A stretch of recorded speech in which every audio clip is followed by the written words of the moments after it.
සාදු සාදු සාදු. නමෝ තස්ස භගවතු අරහතෝ සම්මා සම්බුද්දස්ස. නමෝ තස්ස භගවතු අරහතෝ සම්මා සම්බුද්දස්ස. නමෝ තස්ස භගවතු අරහතෝ සම්මා සම්බුද්දස්ස.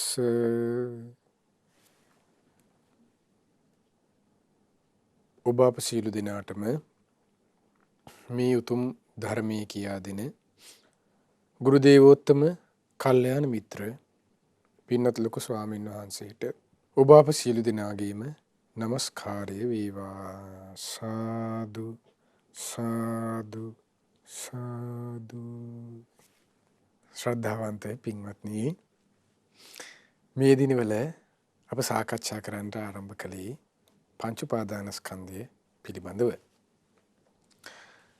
පංච උපාදානස්කන්ධය පිළිබඳව සාකච්ඡා කරනකොට අපේ සඳහා මේ වැඩසටහන් මාලාවට යොදාගෙන තියෙන නමත් එක්ක, ඒ කියන්නේ චරත බික්කවේ චාරිකං වැඩසටහන් මාලාවට, අපි මේ වැඩසටහන් මාලාවට තියෙන මේ නමත් එක්ක අපි භාග්‍යවත් බුදුරජාණන් වහන්සේගේ චාරිකා ගමන මුල් කරගනිමින් තමයි සාකච්ඡාව ආරම්භ කළේ. එහිදී මුලින්ම අප දම්සක් පැවතුම් සූත්‍රයේ මසක් පුරාවට සාකච්ඡා කරලා අවසන් කළා. විස්තරාත්මකව දුක්ඛ නම් ආර්ය සත්‍ය පිළිබඳව, සමුදය ආර්ය සත්‍ය, නිරෝධ ආර්ය සත්‍ය, මාර්ග ආර්ය සත්‍ය ආදී ආර්ය සත්‍යයන් පිළිබඳව මසක් පුරාවට අපි විවිධ සූත්‍ර දේශනාවන් අනුසාරයෙන් විවිධ කරුණු කාරණාවන් ධර්මයේ සඳහන් වන මසක් පුරාවට සාකච්ඡා කළා. අද 31 වන වැඩසටහන. අද අප ආරම්භ කරන්න යන්නේ පංච උපාදානස්කන්ධය පිළිබඳව. එතකොට ගියවර වැඩසටහනේදී මේ වැඩසටහනට මූලිකව සමපාත වෙමින් ආරම්භයේට ප්‍රවේශයක් විදිහට පංචස්කන්ධය සහ පංච උපාදානස්කන්ධය ගැන සාකච්ඡා කළා. දැන් මෙවර වැඩසටහන් මේ පංච උපාදානස්කන්ධ විග්‍රහයට අපි යොදාගන්නේ භාග්‍යවත් බුදුරජාණන්සේගේ දෙවන ධර්ම දේශනාව වන අනාත්ම ලක්ෂණ සූත්‍රයයි. එතන මුලින්ම භාග්‍යවත් බුදුරජාණන් චාරිකා ගමනේදී මුලින්ම දේශනා කළේ දම්සක් පැවතුම් සූත්‍රය, දෙවනුවට අනාත්ම ලක්ෂණ සූත්‍රය. අනාත්ම ලක්ෂණ සූත්‍රයේ විග්‍රහ වන්නේ පංච උපාදානස්කන්ධය විදර්ශනාවයි. දැන් එහිදී පංච උපාදානස්කන්ධ විදර්ශනාව ගැන කතා කරන්න ප්‍රථම අපි සාකච්ඡාවට බඳුන් කළා කන්ද සූත්‍රය මුල් කරගනිමින් ගියවර වැඩසටහනේදී ස්කන්ධය සහ, ඒ කියන්නේ පංචස්කන්ධය සහ පංච උපාදානස්කන්ධය කියන වචනයන් දෙකේ වෙනස්කම. ඒ වචනයන් දෙකේ වෙනස්කම කියලා අපි සාකච්ඡාව අපි කරපු කතාවක් නෙමෙයි. ඒ බුදුරජාණන් වහන්සේගේ බුද්ධ වචනයේදී භාග්‍යවත් බුදුරජාණන් වහන්සේ දේශනා කරලා තිබෙන ආකාරයමයි අපි විග්‍රහ කළේ කන්ද සූත්‍රය මුල් කරගනිමින්. එහිදී ස්කන්ධය කියන එක අපි සාකච්ඡා කළා. ඔබට මතක ඇති නැවත ගියවර වැඩසටහන අපි ප්‍රවේශයක් විදිහට මතක් කරගත්තොත් ස්කන්ධයට කරුණු කාරණාවන් දෙකක් අයිති වෙනවා. ඒ තමයි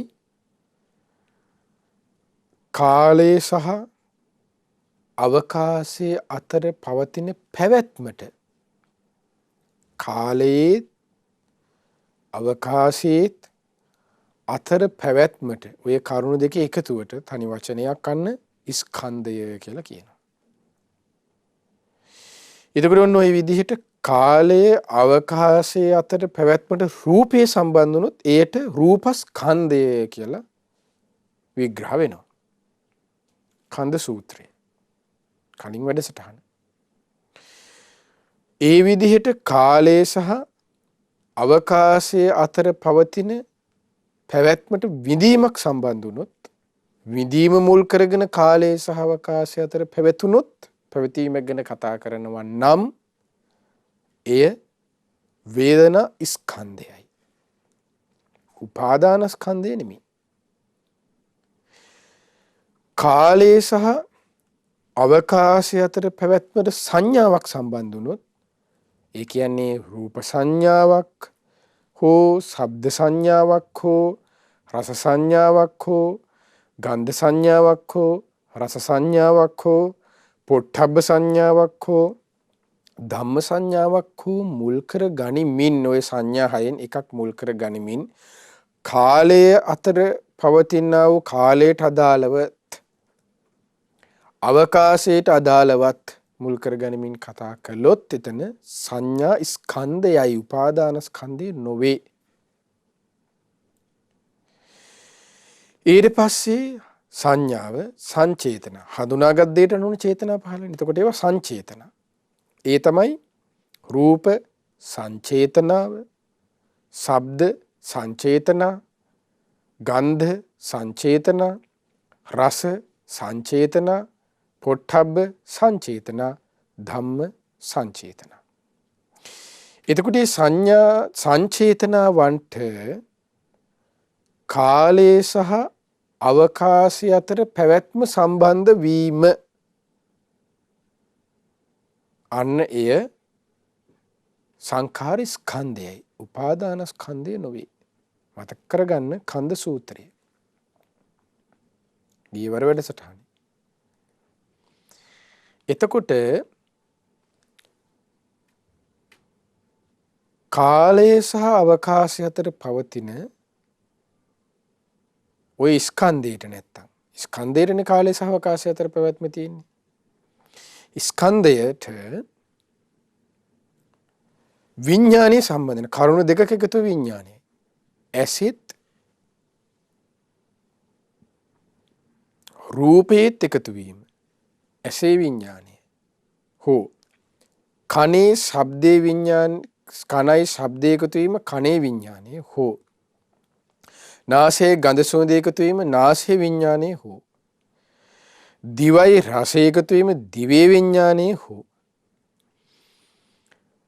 කයයි පහස එකතු වීම කයේ විඥානය හෝ මනසේ අරමුණ එකතු වීම මනසේ විඥානය හෝ එකතු වෙයිද කුමක්ද කාලය අතර සහ අවකාශය අතර පැවැත්මක් සම්බන්ධ වෙනවද ওই විඥාන ආයතනයන් හයින් එකකට අන්න ඊට කියන විඥානස්කන්ධය කියලා. උපාදාන ස්කන්ධය නෙවෙයි. ඒතර මොකක්ද එහෙනම් මේ රූප උපාදාන ස්කන්ධය වෙන්නේ කොහොමද එතකොට?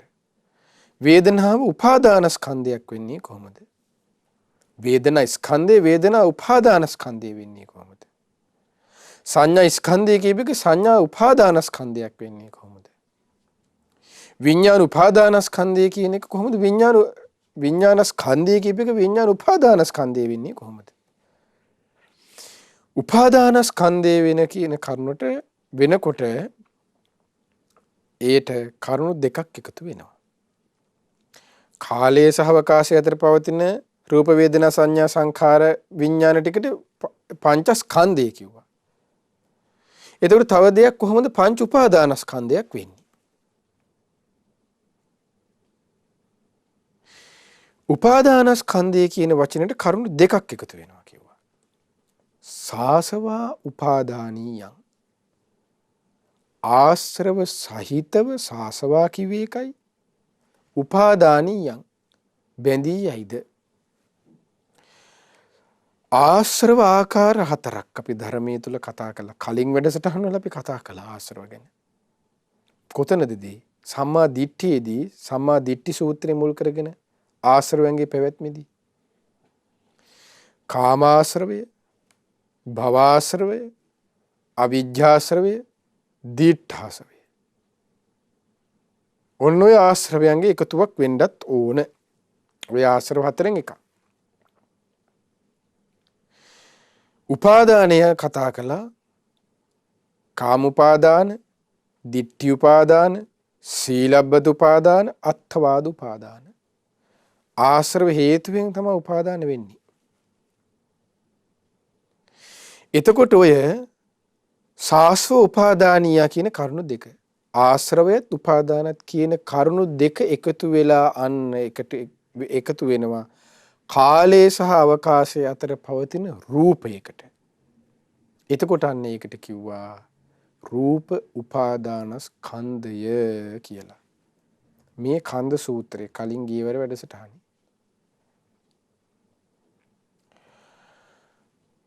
ආශ්‍රව සහිතව උපාදාන කියන කරුණු දෙක සාසවා උපාදානිය කියන කරුණු දෙක කාලය සහ අවකාශය අතර පවතින විඳීමට අන්න එකතු වුණා. ඒට කියනවා වේදනා උපාදානස්කන්ධය කියලා. කාලය සහ අවකාශය අතර පවතින සංඥාවට මෙන්න ආශ්‍රවය උපාදානය එක්කුණා. සාසව උපාදානීය සංඥා උපාදානස්කන්ධය වුණාය. සංඥා ස්කන්ධය නෙමෙයි උනේ. ඊළඟට කාලය සහ අවකාශය අතර පවතින විඥාණයට ඒට කිව්ව තනි යමක්. විඥානස්කන්ධයයි ඒට කිව්වේ. කාලය සහ අවකාශය අතර මේ ලෝකේ පවතින විඥානය. සජීවී පුද්ගලයා තුළ. හැබැයි ඒට එකතු වුණොත් ඒ තුළ ගැබ්බුණොත් ආශ්‍රව සහිත ස්වභාවයත් උපාදානියත් කියන අන්න ඒට කියනවා විඥාන උපාදානස්කන්ධය කියලා. පංචස්කන්ධයත් උපාදානස්කන්ධයත් කියන වචන දෙක වෙන් වුණේ එක කරුණකින්. සාසවා කියන කරුණෙන්. ආශ්‍රවයක් ඒ තුල ගැබ්බුණේ නැත්තම් ඒ රූපය ඒකාන්තයේ ස්කන්ධයක් පමණයි. ඒකයි ඒක රූපස්කන්ධය කියලා කිව්වේ. ආශ්‍රව එකතුනේ නැත්තම් විදීමට ඒ වේදනා ස්කන්ධයක් පමණයි. ආශ්‍රව එකතුනේ නැත්තම් සංඥාවට ඒ සංඥා ස්කන්ධයක් පමණයි. ආශ්‍රව එකතුනේ නැත්තම් විඥාණයට ඒ විඥාන ස්කන්ධයක් පමණයි. ඒකේ රහතන් වහන්සේට ඒ ආශ්‍රව එකතු වීමක් නැහැ. ඒකේ රහතන් වහන්සේගේ පංචස්කන්ධයේ තියෙන අපි තුල ආසවා උපාදාන ආශ්‍රව සහිත නිසා උපාදාන හට ගන්නවා. ඒ නිසා අපි තුල තියෙන රූප උපාදානස්කන්ධයක්, සංඥා උපාදානස්කන්ධයක්, වේදනා උපාදානස්කන්ධයක්, සංඛාර උපාදානස්කන්ධයක්, විඥාන උපාදාන අන්න ඒකයි ඒ නිසා ඒ දුකයි කිව්වේ. ඒ අයිති උපාදානස්කන්ධයකයි දුකට අයිති වන්නේ. දුක යනු අවබෝධ කරගන්නයි තියෙන්නේ. පිළිසිඳ දකින්න. ඒ කියන්නේ රූපය, වේදනාව, සංඥා, සංඛාර, විඥාන කියන උපාදානස්කන්ධය අවබෝධ කරගන්න තියෙන. රූපය, වේදනාව, සංඥා, සංඛාර, විඥාන කියන අවබෝධ කරගන්න තියෙන දෙයක්. ඒ රූප, වේදනා, සංඥා, සංඛාරයන්ගේ හට ගැනීම සමුදය තණ්හාවයි. ඒ රූප, වේදනා, සංඥා, සංඛාරයන්ගේ යථා ස්වභාවය පිළිසිඳ අවබෝධ කළොත් සාක්ෂාත් කරගන්නේ නිරෝධයයි නිවනයි. ඒ රූප වේදනා සංඥා සංඛාරයන්ගේ යථා ස්වභාවය පිළිසිඳ අවබෝධ කරගන්න ප්‍රගුණ කර යුතු මාර්ගය යන්න ආර්ය අෂ්ටාංගික මාර්ගයයි සීල සූත්‍රය කලින් වැඩසටහන කතා කළා. එතකොට සීල සූත්‍රය මතක ඇති. සෝවාන් මොකද්ද කරන්න ඕනේ? පංච පාදානස්කන්ධ විදර්ශනාවයි. සෝවාන් ශ්‍රාවකයා සකදාගාමි වෙන්න. සකදාගාමි ශ්‍රාවකයා අනාගාමි වෙන්න. අනාගාමි ශ්‍රාවකින් හසේ උතුම් රහත්ත්වයට පත් වෙන කුමක්ද කියලා ආර්ය අෂ්ටාංගික මාර්ගය තුල ගමන් කරමින් කොහොමත් පංච පාදානස්කන්ධයන් විදර්ශනාවයි. මාණ්ඩේ සූත්‍ර වලට මේ එකිනෙක ධර්ම කාරණා ගැලපෙන හැටි වෙනස් කර ඒ වෙන් කරන්න බෑ ඒවා.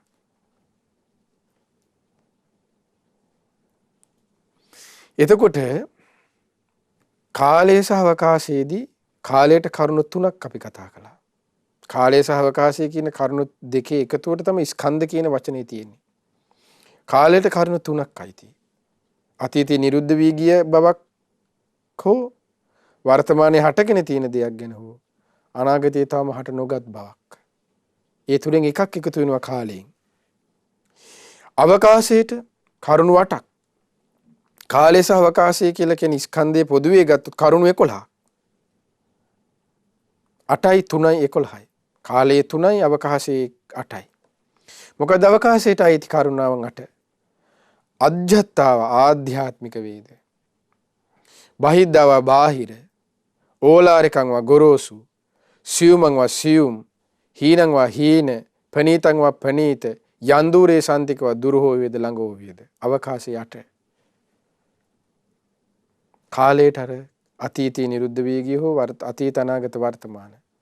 ඔන්න කාලයට 8යි කාලයට 3යි අවකාශයට ඔක්කොම 11යි. ස්කන්ධයකට කරුණු 11ක් කතා වෙනවා.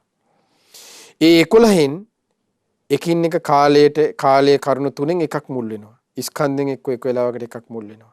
ඒ මුල් වෙලා තමයි ඒට රූපය එකතු වුණොත් ඒ රූපය උපාදානස්කන්ධයක් වෙනවා. ඒට එකතු වුණොත් ඒ කාලයෙන් එකකුයි ස්කන්ධයෙන් එකකුටයි එකයි ඒ කරුණු දෙක එකතු වෙලා ඒට විඳීමක් මුලුනොත් ඒ වේදන උපාදානස්කන්ධය වෙනවා. ඒට ආශ්‍රව සහිතව උපාදාන වශයෙන් ග්‍රහණය වෙලා මම මේ කියන්නේ. එහෙම නැතුව ආශ්‍රව සහිතව ආශ්‍රව නැති වුණොත් ඒක ස්කන්ධයක් වෙනවා. ඒක රූප ස්කන්ධයයි. ආශ්‍රව සහිතව එකතු වුණොත් අන්න ඒට රූප උපාදානස්කන්ධය කියනවා.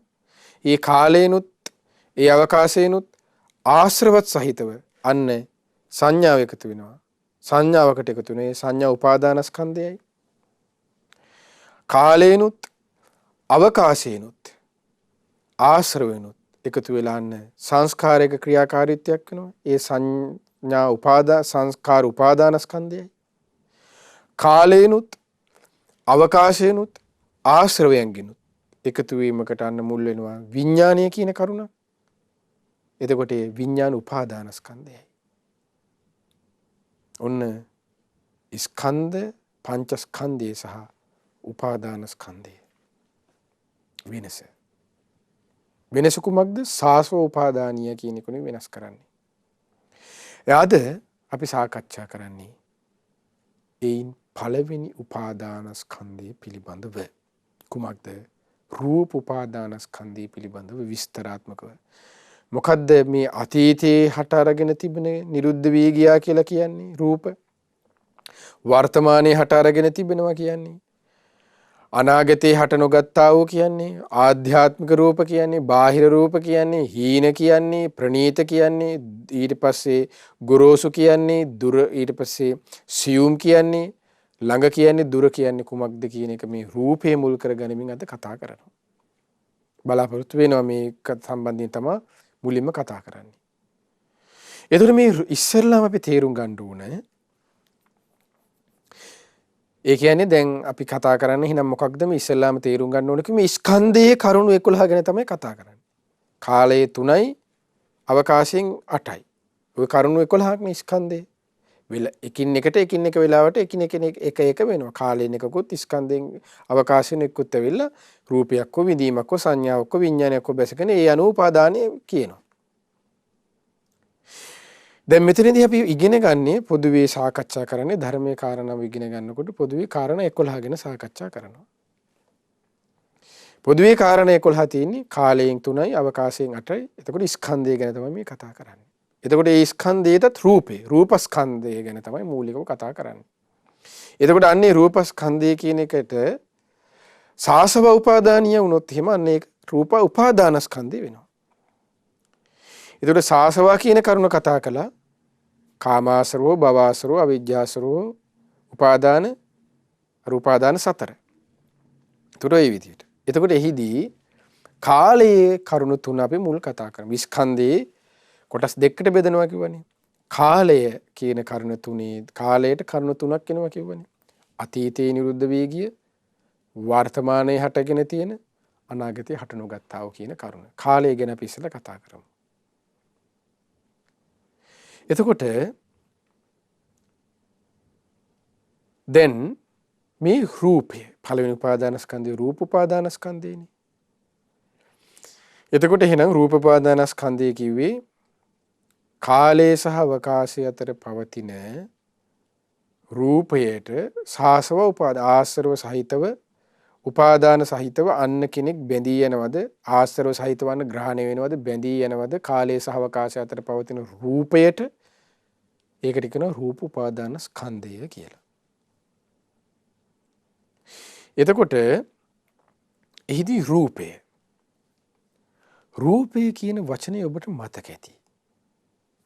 ඒ සඳහා අපි මුල් කරගන්නේ මේ කන්ද සංයුක්තයේම නැත්තම් ඒකට කියන සංයුතිනිකයි 3 වෙනි පොත් වහන්සේගෙම හරි ලස්සන දේශනාවක් තියෙනවා කජ්ජනීය සූත්‍රය කියලා.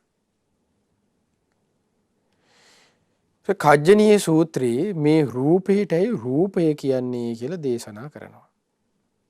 ඒ තමයි නැසී වෙනසී යන ස්වභාවයෙන් යුතු නිසා රූපයට කියනවා රූපය කියලා. එතකොට රූපය කිව්වේ මොකක්ද? සතර මහා ධාතුත් සතර මහා ධාතුගෙන් හටගත්ත දේට කියනවා පින්වත්නි රූපය. දැන් මේ අපි ඔන්න හොඳට මතක් කරගන්න.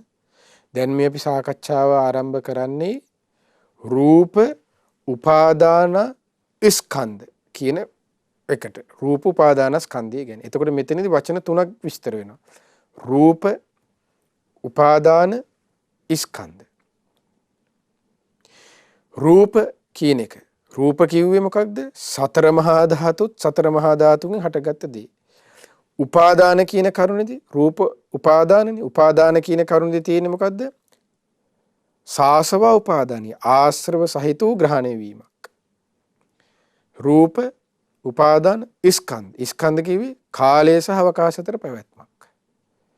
ඒතර කාලය සහ අවකාශය අතර පවතින රූපයකට ආශ්‍රව සහිත වන්න ග්‍රහණය වෙනවා. ඒකට තමයි කිව්වේ පොදුවේ රූප උපාදාන ස්කන්ධය කියලා. හොඳට තේරුම් ගන්න මේක. එතකොට එහිදී ඔන්න අපි දැන් මුලින්ම කතා කරන්නේ මේ රූප උපාදාන ස්කන්ධේ කුමක්ද? මෙන්න රූපය ගැන. එතකොට රූපය. ඒ රූපය කියන එක තේරුම් ගන්න අපි ගන්නවා කිව්වේ මොකක්ද? කජ්ජනීය සූත්‍රය. සංයුත්ත නිකායේ 3 වෙනි පොත් වහන්සේගේ. එතකොට රූපය කියවේ මොකක්ද? සතර මහා ධාතුත් සතර මහා ධාතුන් හටගත් දේට කියන රූපය කියලා. ඒතර රූපයක් කියලා කියනවනේ ඒකට සතර මහා ධාතුන්ගේම එකතුවක් තියෙනවා. පඨවි විතරක් නෙමෙයි, ආපෝ විතරක් නෙමෙයි, තේජෝ විතරක් නෙමෙයි, වායෝ විතරක් නෙමෙයි. අපිට ගොරෝසුවට සමහර විට දැන් අපිට පුටුව කියපුවම පඨවි ධාතු විතරක් පෙනෙයි. හැබැයි එතන ගොරෝසු තදගතිය යුතු පඨවි ධාතුව තමයි මූලික වෙලා තියෙන්නේ. නමුත් එතන අනෙක් කොටස් නැතුව නෙමෙයි. ඒ සියුමන්. ඒ මේ සතර මහා ධාතු වෙන් කරන්න බෑ එකින් එක. පඨවි විතරක් තිබිලා ඉතුරු තුන නැහැ. ඉතුරු දෙකක් තිබිලා තව දෙකක් නැහැ. තුනක් තිබිලා එකක් නැහැ. එහෙම කතාවක් නැහැ. අංගුත්තර නිකායේ දේශනාවේ තියෙනවනේ. සූත්‍රයේ වෙන් කරන්න බෑනේ මේ පඨවි ධාතුව තුල. ඒ ගිනි ගන්නකොට දැන් පඨවි ධාතුව කියන එක ගින්දරට තිබ්බොත් දැන් අපි පුටු ලී කෑල්ලක් ගිනි තියනවා කියමුකෝ. එහෙනම් ඒකාන්තයෙන්ම පඨවි ධාතුව නම් විතරක් තියෙන්නේ කොහොමද ඒක ගිනි ගන්නෙ? එතන තියෙන්නේ දැන් වතුරට අපි දාන ගින්දරට වතුර දාපු ගමන් මොකද වෙන්නේ? නිවෙනවනේ. එතකොට ඒකන ඒකාන්තෙම ගින්දර නම් තියෙන එක නිවෙන්න බෑනේ. තේජෝ ධාතුවම නම් තියෙන්නේ. ත්‍රාණයේ ස්වභාවයෙන් හරි ලස්සනට අංගුත්තර නිකායේ දේශනාවක් තියෙනවා. වෙන් කරන්න බෑ. ඕලාරික ගොරෝසු දේ තමයි ප්‍රකට වෙන්නේ. ඒ ප්‍රකට වුණ දේට අනුව තමයි අපි යන්න විග්‍රහ කරන්නේ. මේක ගොරෝසුයි, මේක තදයි, මේක ආපෝ, මේක තේජෝ දෙයක්, මේක වායෝ දෙයක් කියලා. එතකොට ඒක සරලව අපි තේරුම් ගන්න අයිස් කැටේ තියෙනවනේ. අපි වතුර ආපෝ. එතකොට සාමාන්‍යයෙන් වතුර ගලාගෙන යනවා, වැක්කිරෙනවා. ඒක අපි ඩීප් ෆ්‍රීසර් අපි ෆ්‍රීසර් එකේ දානවා. එතකොට මොකද වෙන්නේ? එතකොට ෆ්‍රීස් වල එක ඝනයක් වෙනවා. එතකොට ඒක ගොරෝසු තද ගතිය යුතු දෙයක්. ඒක ආයේ තේජෝ ධාතුවේ මිස් අලියේ තිබ්බ ගාම මේක ආයේ මොකද වෙන්නේ? ගලාගෙන යනවා.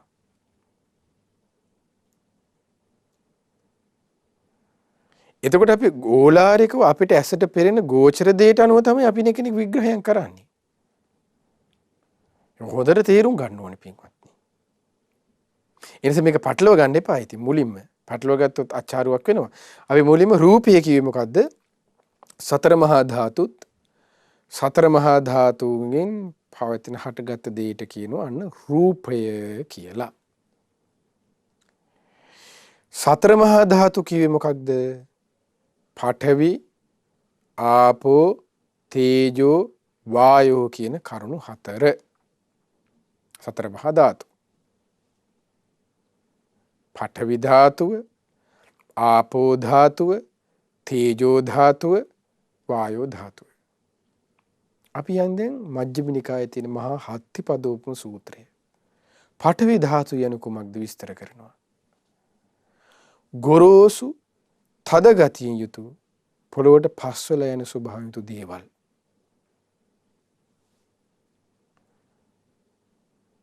එයත් ආධ්‍යාත්මික බාහිර වශයෙන් මේ සූත්‍ර විස්තර කරනවා. එතකොට එතන ආධ්‍යාත්මික විදිහට විස්තර කරන්නේ කොමක්ද? මේ කෙස්ලොම් නියදත් සමමස් ඒ ටික. බාහිර වශයෙන් තියෙන මේ පස් මේ පුටුව නම්මනගේ ගොරෝසු දේවල් ටික. එතකොට අන්න ගොරෝසු තද ගතිය යුතු පොළොවට පස්වල යන ස්වභාවයෙන් යුතු දේවල් වලට කියනවන්න පඨවි ධාතුව කියලා. ගොරෝසු තද. දැන් අපි ඒ කැරළ දෙක අයින් අහක් කරන්න බෑ. අපි කියන්නේ අපි ගන්න යාර පොඩි කොටස විතරනේ අරලා පොළොවට පස්වල යන ස්වභාවයෙන් යුතු දේ. ඒකෙවත් එතන ධර්ම විග්‍රහය භාගයයි කිව්වේ. පළුවයි කියලා තියෙන්නේ. සම්පූර්ණයෙන් කියලා නෑ. ධර්මයේ තුල විග්‍රහ වෙන්නේ කොහොමද? ගොරෝසු තද ගතිය යුතු මහත්පදම සූත්‍රය බලන්න. මජ්ක්‍ධිම නිකායේ. ගොරෝසු තද ගතියෙන් යුතු පොළවට පස්වලා යන ස්වභාවයෙන් යුතු දේවල් වලට කියනවා පොදුවේ අන්න පඨවි ධාතුව කියලා. ඔන්න සතර මහා ධාතුන්ගේ එකක්. දැන් සතර මහා ධාතුන්ගේ හටගත්ත දේ මේ රූපේ කියන්නේ. එතකොට ගොරෝසු තද ගතිය යුතු පොළොවට පස්වල යන ස්වභාවය යුතු දෙයක් තියෙනවා. ඒ දේකුත් තියෙනවා. ඊළඟට රූපය කියන එකේ. දැන් රූපය කිව්වේ මොකද්ද? සතර මහා ධාතු සතර මහා ධාතුන්ගෙන් සතර මහා ධාතුවක් කියලා විතරක් නෙමෙයි කිව්වේ. දේශනාව තුළ තියෙන්නේ කොහොමද? සතර මහා ධාතුත් සතර මහා ධාතුන්ගෙන්. එතකොට හතරගෙම එකතුයි. හටගත්ත දෙයට තමයි රූපය. යන්න ඒකම තේරෙනවනේ. වෙන් වෙලා නැහැ කියලා පඨවි ධාතුව විතරක් තියෙනවා කියලා නෙමෙයි කියලා තියෙන්නේ. සතර මහා ධාතුත් සතර මහා ධාතුන්ගෙන් හටගත්ත දෙයට අන්න කියන රූපය කියලා. නාම රූප විග්‍රහ කරන තැන නාම වෙනම රූප වෙනම විස්තර කරනකොට තියෙන්නේ. රූපය යනු කුමක්ද කියලා විස්තර කරලා. ඒතකොට මේ මගේ වචනයක්වත් මම වැරදියට කියන දෙයක්වත් පොතකින් බලලවත් නෙමෙයි. බුදුරජාණන්සේ බුද්ධ වචනේ කියන්නේ මම මේ. එතකොට මේ සතර මහා ධාතුවේදී අන්න එකක් සතර මහා ධාතු කරුණු හතරක්නේ. හතරෙන් පළවෙනි එක මොකද? පඨවි ධාතුව. අන්න මජ්ක්‍ධිම නිකායේ මහා අත්තිපදෝපම සූත්‍රය ගොරෝසු තද ගතිය යුතු පොළොවට පස්වල යන දේවල් වලට කියනවන්නේ පඨවි ධාතුව කියලා. ඒතර ගොරෝසු තද ගතිය යුතු දෙයක් නම් පොළොවට පස්වල යන ස්වභාවය යුතු දෙයක් නම් ඒකට ඒ වෙලාවට කියන පඨවි ධාතුවක් කියලා. පඨවි ස්වභාවයට තමයි ඒකයි තියෙන්නේ. ඊළඟට පඨවි ආපෝ. ආපෝ ධාතු යනු කුමක්ද? වැగిරෙන සුබ මේ යනු කුමක්ද කියන එකත් ඒකත් මහාතිපදෝපම සූත්‍රයෙන් විස්තර කරනවා. වැగిරෙන ස්වභාවය යුතු දේවල්. ඒ තමයි යන්නේ ඒ මහාතිපදෝපම සූත්‍රය ආධ්‍යාත්මික බාහිර වශයෙන් විග්‍රහ කරනවා. ආධ්‍යාත්මිකව ගත්තොත් මේ තමයි මේ ශරීරයේ තියෙන කෙල, සොටු, සෙම, සැරව, දහඩිය, කඳුළු, තෙල් මන්ද, සඳ මිදුළු, මුත්‍ර ඔය ටික. ඊට අමතරව හරි ලස්සනයි දේශනාව තුල තියෙනවා. ඒ 12යි විතරක් නෙමෙයි. ආපෝ පඨවි ධාතු 20යි ආධ්‍යාත්මික විතරක් නෙමෙයි. තවත් බුද්ධ දේශනාවේ හරි ලස්සනයි බුදුරජාණන් එතනින් එහාට දේශනා. අල්යයන්කින් ෆුල් ස්ටොප් තියලා නැහැ. ඒකාන්තමයි කියලා නැහැ. ඊට අමතරව දේශනා කරන මේ පඨවි ධාතු මූලික විස්තර තියෙනවනේ කේසලොම් නියදත් සමාපය කියන්නේ කේසලොමනකදන්තා කියලා. ඒතකොට ඒ විශ්වට අමතරව ආධ්‍යාත්මික මීට අමතරව බුදුරජාණන් දේශනා මේ ශාරීරියේ තව ගොරෝසු තදගතිය දේවල් ඒවත් පින්වත් මහණනි පඨවි ධාතුවටයි අයිති කියනවා. ඒතකොට ඒකාන්ත 20 කී කියන්න බෑ. මූලිකව භාගතුන් ඇසි පෙන්ලා දීලා තියෙන 20යි. එහෙමයි කියන්න ඕන. must should දාන්න බෑ මේකට. යුතුයි ඒකාන්ත කරලා කියන්න බෑ අපිට. මෙතන බුදුරජාණන් පෙන්නලා තියෙන මූලිකව ප්‍රකට වන එකක් 20ක් කියලා විතරයි.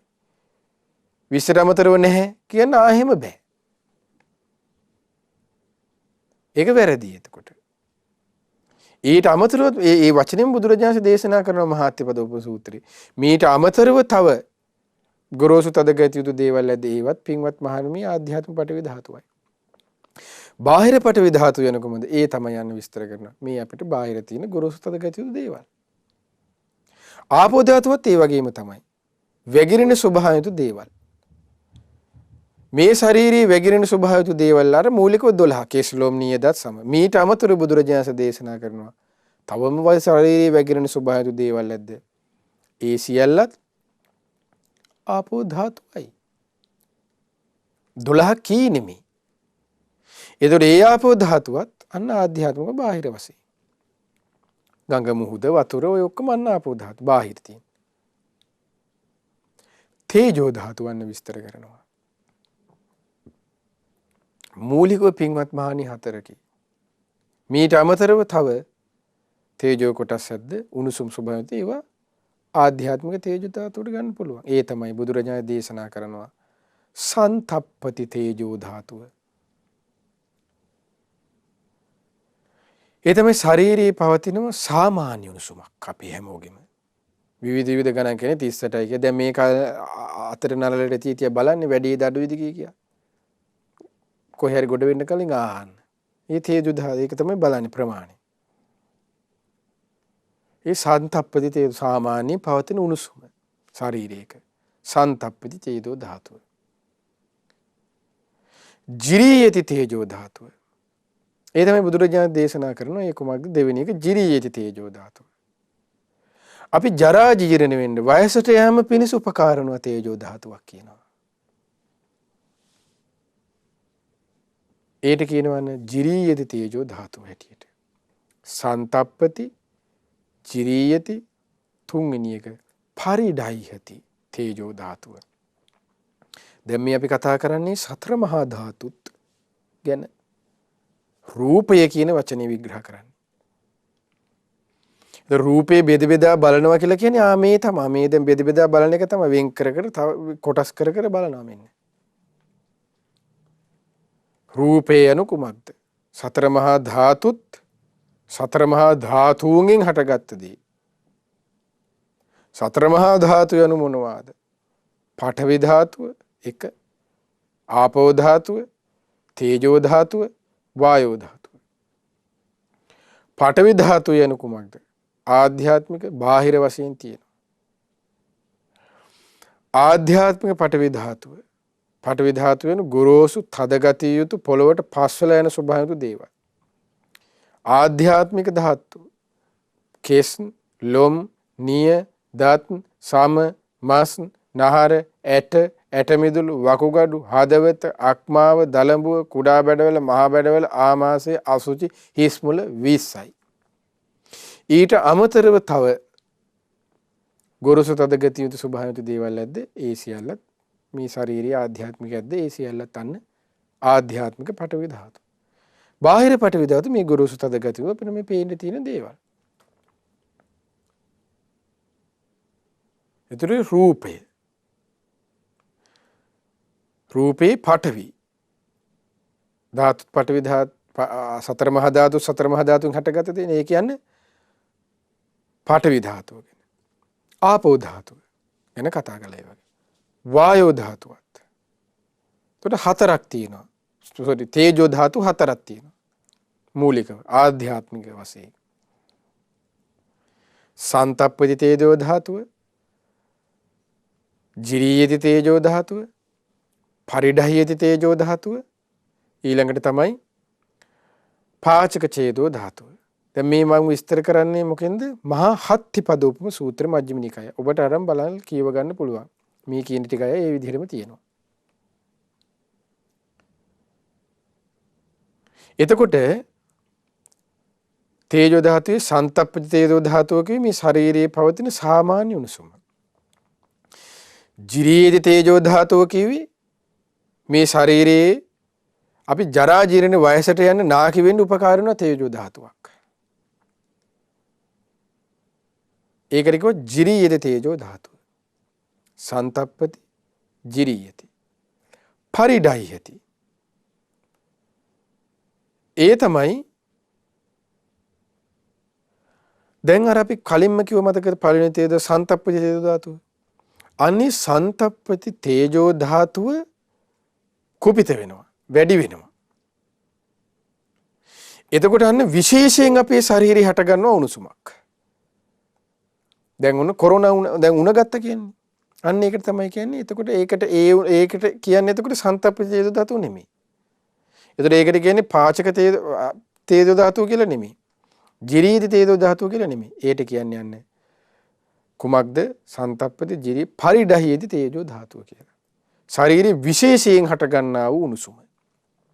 උණ ගත්ත කියලා කියන්නේ. අන්න ඒක. සන්තප්පති ජිරීයති පරිඩායති. ඊට පස්සේ අවසාන හතරවෙනි එක හැටියට අන්න කුමක්ද? ඒ තමයි පාචක තේජෝ ධාතුව.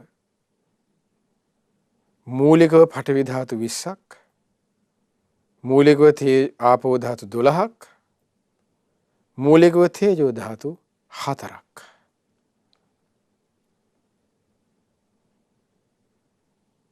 එතකොට මේ හතරේ පළවෙනි එක තේජෝ ධාතු 4න් සන්තප්පති තේජෝ ධාතුව, ඊළඟ එක පරිඩායති තේජෝ ජිරීයති තේජෝ ධාතුව, තුන්වෙනි එක පරිඩායති තේජෝ ධාතුව, හතරවෙනි එක පාචක තේජෝ ධාතුව. පාචක තේජෝ ධාතුව කියලා කියන්නේ භාග්‍යවතුන් දේශනා කරනවා මහාත්තිපදෝපම සූත්‍රයේ අසිත පීත කායිත සායිත සම්මා පරිණාමං ගච්ඡති. අපි කාපු බීපු දේවල්, වළඳපු දේවල්, රස විඳපු දේවල්, පානය කරපු දේවල්, ওই දේවල් දිරවන්න උපකාර වෙනවා තේජෝ ධාතුවක්. අන්න ඒකට කියනවා පාචක තේජෝ ධාතුව කියලා. මොන මූලිකව හතරක් විස්තර කරලා. එතකොට මීට අමතරව තව උණුසුම් ස්වභාවයෙන් යුතු දේවල් යත් තේජෝ ධාතුව තමයි බුදුරජාණන් දේශනා කරනවා. එතකොට ඔන්න හතරයි. මූලිකව පඨවි කොටස් 20යි, ආපෝ කොටස් 12යි, තේජෝ කොටස් 4යි ඕන්න. ඊට අමතරව ඔය ආධ්‍යාත්මිකනේ බාහිරව තව තේජෝ ධාතුවද උණුසුම් ස්වභාවයෙන් යුතු දේවල්. ඒ ඔක්කොම බාහිරට ගින්දරෝ අපිට පේන්නේ. ඒව බාහිර තේජෝ ධාතු හැටියට. මේ දැන් මේ රූපී සතර මහා ධාතු කතාව කතා කරන් යන්නේ. එතකොට මීළඟට රූපේ පඨවි ආපෝ තේජෝ වායෝ ධාතුව. වායෝ ධාතුව හැටියට භාග්‍යවතුන් වහන්සේ දේශනා කරන්නේ කුමක්ද? ඒ තමයි හමාගෙන යන ස්වභාවයෙන් යුතු දේවල්. වාතයේ කොටස්, වායු කොටස්.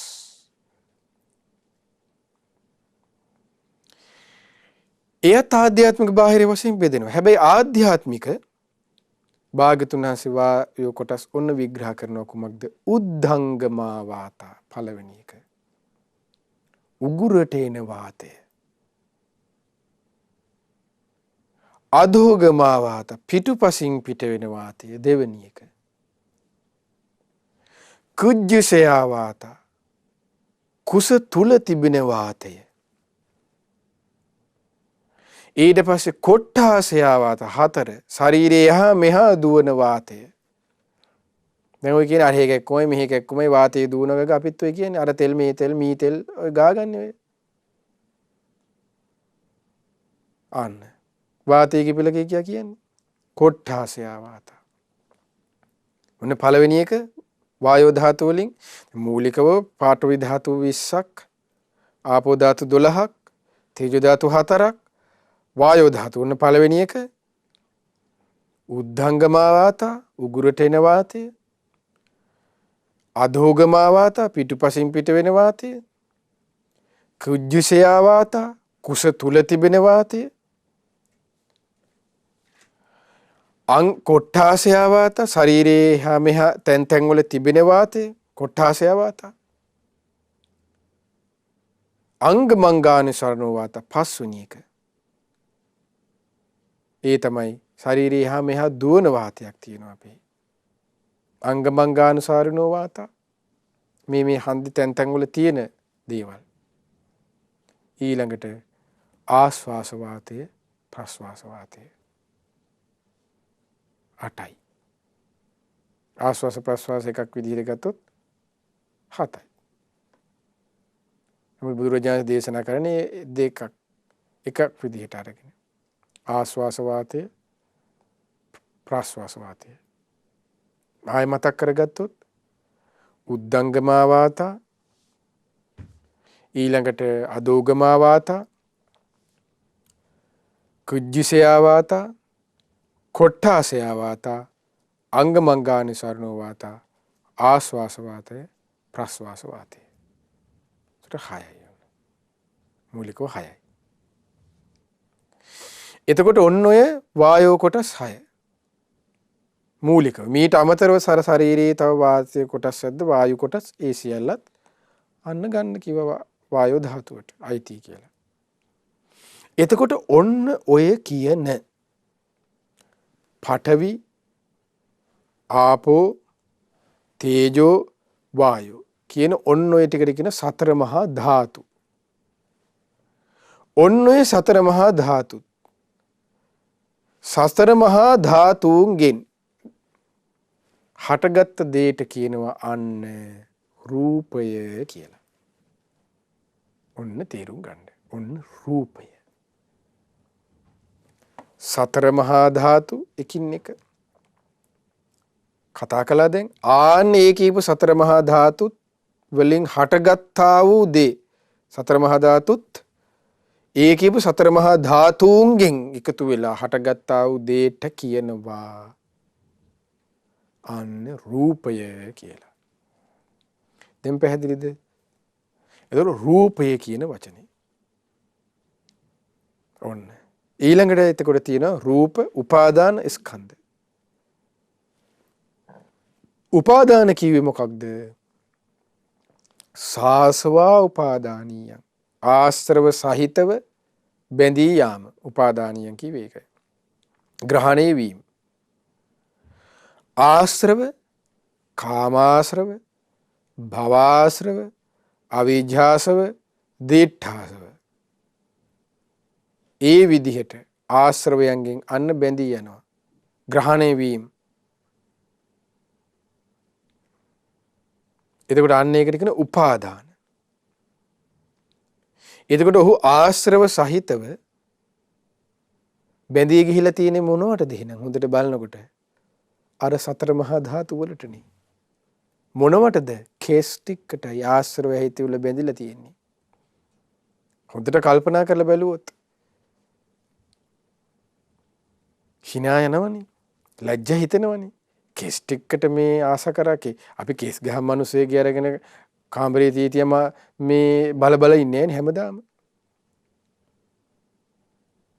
බලන්නකෝ හොඳට වෙන් කර කර බැලුවොත් කේස් ටිකට ලොම්, නියපොතු, දත්, සම, මස්, නහර, ඇට, ඇට මිදුළු, වකුගඩු, හදවත, අක්මාව, දලඹුව, කුඩා බඩවැල, මහ බඩවැල, ආමාශය, අසුචි, හිස් මුල. ওই ටිකට තමයි ආශ්‍රව වශයෙන් ගිහිලාද පඨවි කොටස් වශයෙන් ගත්තොත්.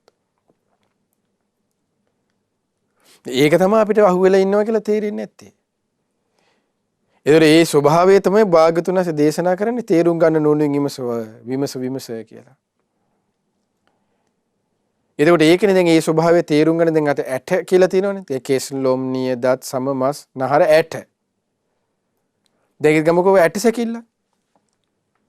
දැන් ඇට සැකිල්ලක් මෙහෙම එල්ලලා තිබ්බා කියලා අපි බදාගන්නේ නැහැ නේ ඇට සැකිල්ල ගිහිල්ලා. කෙලෙස් සහිතව ගෙදර අරන් ගිහින් ඇඳේ තියාගෙන නිදාගන්නේ නැහැ. කාමයේ වශයෙන් හෝ දිට්ඨි වශයෙන් හෝ යටට එහෙම වෙන්නේ නැහැනේ. ඒතර ආන්නේ යථා ස්වභාව මේ මෙහෙම එකක් තමයි මේ හැමෝගෙම තියෙන්නේ කියලා බුදුරජාණන් දේශනා කළේ ඒකයි. ඒ විදිහට දකින්න ඒ හිත පුරුදු කරන්න ආන්නේ ඒකනේ අට්ටික සංඥාවේ අර කතාවේදී වෙන්නේ. ඔබ අහලා ඇතිනේ පින්වත්නි. අට්ටික සංඥා හොඳට පුරුදු වෙච්ච නිසා අනේ කවුද මෙතනින් දුවගෙන ගියේ ගෑණියෙක් දුවගෙන ගියාද කියලා මිනිහ ඇවිල්ලා අර ස්වාමීන් වහන්සේගෙන් අහනකොට ස්වාමීන් වහන්සේ උත්තර දුන්නේ මොකක්ද? ගෑණියෙක්ද පිරිමියෙක්ද නම් මම දන්නේ ඇටසැකිල්ලක් දුවන් ගියා. බලන්නකෝ.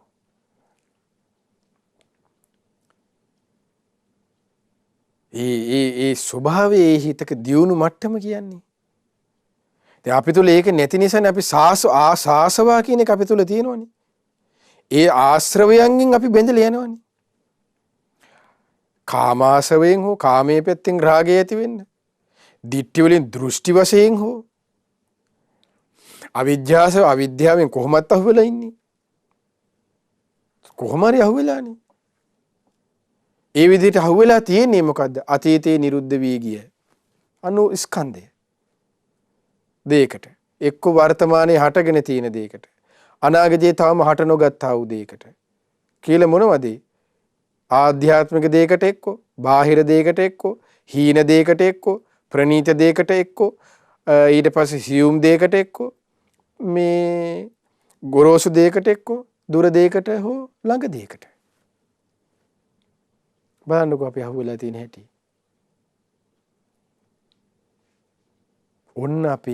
ඔන්න ඕක තමයි විදර්ශනාව කියලා කියන්නේ. ඒ කියපු සියල්ල මෙතන රූපේ ඉඳන් මෙතෙන්ට අපි දැන් කතා කරානේ ස්කන්ධ කියන තැනට එනකන්. ඔතෙන්ට එනකන් හැම එකක්ම අනිත්‍ය දුක්ඛ අනාත්ම වශයෙන් විදර්ශනා කර කර යනවා. ඕක තමයි රූපේ බෙදා දක්වනවා බලනවා කියලා කියන්නේ. කොහොමද විදර්ශනා භාවනාව කියන්නේ? නිකන් මේක බත් කනවා වගේ ලේසි නෑ. පඨවි ධාතුව වෙනම විදර්ශනා. ආපෝ ධාතුව, තේජෝ ධාතුව, වායෝ ධාතුව. එතකොට ඒකේ තමයි ආපෝ ධාතුව. එතකොට පඨවි ධාතුව විදර්ශනා කරනකොට විදර්ශනාව කියන්නේ මොකද්ද? අනිත්‍ය දුක්ඛ අනාත්මය කල්පනා කිරීම. අනිත්‍ය දුක්ඛ අනාත්මය කියන ධර්මයේ තුල තව වචනකින් කිව්වොත් මොකද්ද? ආදීනවයයි. අපි ධර්මයේ තුල වචනයක් අතින් වැඩසටහන් වල අපි කතා කළා මතක ඇති. ආස්වාදය, ආදීනවය, නිස්සරණය කියලා ධර්මයේ තුල වචන තුනක් තියෙනවා. ආස්වාදය කියලා කිව්වේ මතක ඇති. තණ්හාව ගැන කතා කරනකොට එහෙම කතා කළා. සමුදය ආර්ය සත්‍යයේදී. මොකද්ද? සතුට සහ සොම්නස තමයි ආස්වාදය කියන වචනේ. එතකොට මේ පඨවි ධාතුව කෙරෙහි අපිට සතුට සොම්නසක් තියෙනවා කියලා අපිට හිතා ගන්නවත් පුළුවන්ද? සතුට සොම්නස ඇති වෙන්නේ අපි හොඳට බලුවා කෙස් ලොම් නියද සම්මස්නහර ඇට මිදුළු වකුගඩු කියලා හිතා ගන්නවත් පුළුවන්ද? අපි ඔලොමොට්ටලකම දැන් තේරෙනව නේද? වකුගඩුවකට සතුට සොම්නසින් බාර ගන්නවා. දැන් වකුගඩුව නිකන් එළිය තිබ්බොත් එහෙම බස් එකකට හැප්පිලා චුරු වෙලා ඉන්න මිනිස්සෙගේ මස් නහරවල එළියට ඇදලා තිබ්බම අපි ඈ ගාලා කියනවනේ. මෝචරියකට යනකොට නහය කට ඇරගෙන අනේ ෂෝක් නියම සුවඳ ගගා යන්නේ නෑනේ. නමුත් අතිබුණේ කොමක්ද? ඒ ස්වභාවයේනි යථාර්ථය. ඒ යථාර්ථයම අන්න භාගතුනස් ප්‍රකට කරවලා ගන්නේ. අපි මේ යථාර්ථයේ තියෙන දේ තමයි අන්න උඩ සමෙන් වැහිලා තියෙන නිසා අපිට ආන්න එක පේන්නේ. ඒකනේ බුදුරජාණන් වහන්සේ මේක දකින්න කිව්වේ. වෙනම ඇද දකින්නේ කොමකින්ද? දෙපැත්තේ කට තියෙන මල්ලකින්. මල්ලක් තියෙනවා. දැන් අපේ තියෙන මළු වල දෙපැත්තේ කටවල් නැහැනේ. අපි දැකලා තියෙන එක පැත්ත කටක් තියෙන මල්ලන්නේ. හිතන්නකෝ දෙපැත්ත කට තියෙන හාල් මල්ලක් තියෙනවා කියලා. මොන හරි මල්ලක් හාල් නෙමෙයි. මල්ලක් තියෙනවා කොහොමද? ගෝණියක්. හැබැයි දෙපැත්තෙම කට තියෙනවා. ඒ දෙපැත්තෙම කට තියෙන මල්ලේ ඇතුළට දාලා තියෙනවා මුං ඇට, වී ඇට, ඊට පස්සේ තීරිඟු ඇට, බඩ ඉරිඟු ඇට. දැන් නුවණැති පුද්ගලයා ඇවිල්ලා මොකද කරන්නේ? අර මල්ලේ කටවල් දෙක ලෙහලා අත දාලා එක ඇටවල් ගන්නවා. එතකොට අහුවෙන එක අරන් බලනවා. හාල් ඇටයක්. මොකද්ද? මුං ඇටයක්. එතකොට ඒ වගේ හැබැයි අරයට පෙවුනි බාහිරින් බලනකොට ඒ ඔක්කොම අතද අවුර ගන්න කලින් පෙවුනේ මොකද්ද? කටවල් දෙකක් ගැට ගහලා තියෙන ධාන්‍ය මල්ලක් කියලා පෙවුනේ. ඒ ධාන්‍ය මල්ලට තමයි අන්න යා ආසකලේ. ඒ වගේ තමයි අපේ ශරීරියත්. ඒකයි බුදුරජාණන් අසුභාවනාවේදී දේශනා කරන්නේ. බලන්නකො ලස්සනට. යටිපතුලින් උඩ සිට හිස කෙස් වලින් පහළට හැමකින් වැහිලා තියෙන මේ ශරීරේ වනාහි කුමක්ද? කෙස්ය. ලොම් යන්න අර මල්ලේ ඇතුලේ තියෙන දේ උපමාව අසුභාවනාව ඒකනේ. මල්ලේ ඇතුලේ තියෙන මේ හාල්ලට, මේ මායට, මේ තල ඇට කියලා ගන්න වගේ මේ මොනවද කේස්ය ලොම්ය ඔන්න සාසව උපාදානියෙන් බැඳිච්ච දේ කොච්චර ලැජ්ජයිද අපි කොච්චර දුක් වෙන්න ඕනද අපි කොච්චර නීචයිද බලන්නකෝ විලැජ්ජාව වෙන්නේ මේ වගේ දෙයකට අහු වෙනවා කියලා කියනකෝ එතකොට සසරේ අහුවිල්ල පේනවා දැන් මේ ස්වභාවයෙන් අපිට ගලව ගන්න බැරි ඒ ස්වභාවයෙන් අපි ආධ්‍යාත්මික කියලා රූපේට බාහිර රූප කියලා බාහිරයට ඒ හැමෝගෙම තියෙන ওই ටිකනේ ඔය ඇට මල්ලනේ දානි පුරූප මල්ලනේ ඒකනේ අපිට තේරෙන්නේ නැත්තේ බලන්නකෝ ඒකනේ සාසව උපාදානිය වෙන්නේ ඕනෝකයි ඉතින් ගොයි විදිහට තමයි අද ඔන්න අපි සරලව ප්‍රවේශයක් ගත්තේ මේ ටික තේරුම් ගන්න එතකොට පඨවි සතර මහා ධාතු ගැන කතා කළා කජ්ජිනී සූත්‍රය මුල් කරගෙන රූපය ගැන කතා කරමින් හිටියේ එතකොට සාරාංශ විදිහට අපි කතා කරපු දේ අද කතා කරන්න ගත්තොත්. එතකොට ඊළඟ වැඩසටහනේ නැවත අපි රූපය ගැන සතර මහා ධාතු ගැන කතා කරමින් කජ්ජනී සූත්‍රය මුල් කරගෙන ඊළඟ දවසේ අපි බලාපොරොත්තු වෙමු ස්කන්ධයන්ගේ කාලය අවකාශය ගැන වෙනම සාකච්ඡා කරන්න. ඉතින් මේ විදිහට මේ රූපය වේදනාවන් සංඥාවන් සංඛාර කියන මේ උපාදාන ස්කන්ධය අපිටත් නුවණින් පිළිසිඳ දකිමින් ගෞතම බුදු සසුනේ පිළිසරණ ලබන්න වාසනාව සැලසේවා හැම දිනාටම තෙරුවන් සරණයි නමෝ බුද්ධාය පුණ්‍ය අනුමෝදනාව චරත භික්ඛවේ චාරිකං ධර්මදේශනා මාලාවේ අද දින දායකත්වයෙන් දරන්නේ නොම්බර 36 1 1 හීරැස්සගල පාර මුල්ගම්පල මහනුවර යන ලිපිනේ පදිංචි පින්වත් ඩී.අයි. විතාරණ මහත්මිය ඇතුළු ඒ පවුලේ සීලු දෙනාගේ දායකත්වයෙන් යුක්තව ප්‍රධාන අරමුණ වන්නේ අද දින උපන්දිනයේ සමරන චින්තක විදුරංගද සිල්වා මහතාටත් දෙසැම්බර් මාස 1 වෙනි දින උපන්දිනයේ සැමරූ අරුණ විතාරණ මහතාටත් ඒ වගේම දෙසැම්බර් මාස 10 වෙනි දින උපන්දිනයේ සැමරූ දිලිනි විතාරණ මහත්මියටත් ජනවාරි මාස 1 වෙනි දින උපන්දිනයේ සමරන රුචිජ තත්සර පුතුණුවන්ටත් තර්සි රංජනී මහත්මියටත් නිදුක් නිරෝගී සුවපත් භාවයේ චිරජීවනයේ පිණිස මේ පින් උපකාර වෙත්වා කියන බලාපොරොත්තු වෙයි. රැස් කරගත් සීල පින අපි අනුමෝදන් කරමු පින් කැමති සීල දෙවිවරුන්ට සක්දේව රජුන් සතරවරම් දෙවිවරුන් ආලවක සෙන්පතිතුමන් සීවක සෙන්පතිතුමන්තුළු සීල සෙන්පති දෙවිවරුන්ටත් ඔබ අප සීල දෙනාගේම ඉෂ්ට දේවතාවරුන් වහන්සේලාටත් ඒ වගේම සුමන සමන් දෙවිවරුන් උපුල්වන් දෙවිවරුන් ඇතුළු ලක්දිව බුදු සසුන සුරකින්න නානානම් ගුත්වාසී ප්‍රදේශ බාර පළාත් බාර සීල දෙවියෝද සීල බ්‍රහ්මයෝද මේ පින් අනුමෝදන දෙවියන් බ්‍රහ්මීන් දිව්‍යාවසයෙන් වර්ණයෙන් සැපයෙන් බලයෙන් වැඩිත්වා ශ්‍රද්ධා සීල සෘත ත්‍යාග ප්‍රඥා යන සීක බල ධර්මයෙන් වැඩිත්වා පිනින් සතුරුණ සීල දෙවියන්ගේ දිව්‍ය රැකවරණේ ආරක්ෂා උදව් උපකාර ඔබ අප සියලු දෙනාටමත් අදින මේ උතුම් පින්කමේ දායකත්වයේ දරූ ඩී.අයි. විතාරණ මෑණියන් ඇතුළු පවුලේ සෑම දිනාටම සලසා දෙත්වා දෙවියෝද බ්‍රහ්මයෝද මේ පින් අනුමෝදන ගෞතම බුදු සසුනේ චතුරාර්ය සත්‍ය ධර්මයේම අවබෝධ කරත්වා. ඒ වගේම මේ පින ඒ පින්තුන් නමින් මිය පරලොවගේ ලක්ෂ්මී විතාරණ මෑණියන්ට හර්බර්ට් සිල්වා පියාණන්ට සහ ඔබ අප සියලු දෙනා නමින්ද මිය පරලොව ගොස් ගුරු දෙමාපිය ඥාති වර්ගය පින් බලාපොරොත්තු වෙන දී සියලු ඥාතීන්ද මේ පින් දැක බලා සතුටින් අනුමෝදන ඥාතීන්ගේ පරලොව ජීවිතය සැපවත් විත්වා සූපත් විත්වා ඥාතීන්ද සංසාර දුකින් අත් මිදෙත්වා.